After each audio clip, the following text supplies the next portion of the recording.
مولانا جامی رحمۃ اللہ تعالی، آپ فرماتے ہیں کہ جمعے کا دن تھا اور آپ لکھتے ہیں کہ حضور شیخ بغداد اور شیخ عبد القادر جیلانی رضی اللہ تعالی جمعے کی تشریف لے جا رہے ہیں، آپ کے ساتھ آپ کے مرید ہیں۔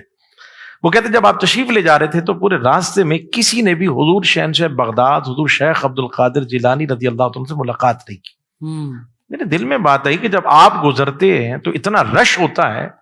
اور لوگ آ کے آپ سے سمٹ جاتے ہیں، لیکن آج کوئی ملاقات کے لیے نہیں آ رہا۔ یہ میرے دل میں خیال آیا، اللہ اکبر، میں مبارکباد دینے لگا ہوں، چونکہ آج جو ہم پروگرام کر رہے ہیں اس پر مبارکباد پیش کرنے لگا ہوں۔ فرماتے میرے دل میں خیال آیا، بس دل میں خیال آیا ہی کہ حضور شہنشاہ بغداد شیخ عبد القادر جیلانی رضی اللہ عنہ میری طرف مسکرا کے دیکھا، ایک لمحہ لگا ایسا لگتا تھا کہ ساری خلقت منڈائے، اور پھر انہوں نے اتنے لوگ آ گئے کہ میں حضور شہنشاہ بغداد حضور شیخ عبد القادر جیلانی سے کافی دور ہو گیا۔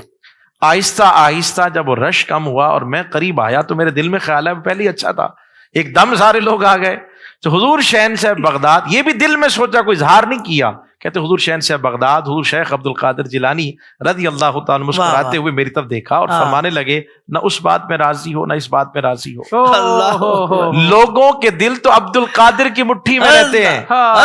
ہماری مرضی ہم جسے چاہیں جدھر کر دیں۔ آج جو ہم ان کا ذکر کر رہے ہیں، محبتوں کا اظہار کر رہے ہیں، تو اس میں بھی ہمارا کمال نہیں، حافظ صاحب، یہ ان کی محبت ہے کہ انہوں نے اپنی غلامی میں رکھا، یہ ان کی کرم نوازی ہے کہ انہوں نے ہمارے دل اپنے پاس رکھے ہوئے ہیں، الحمدللہ۔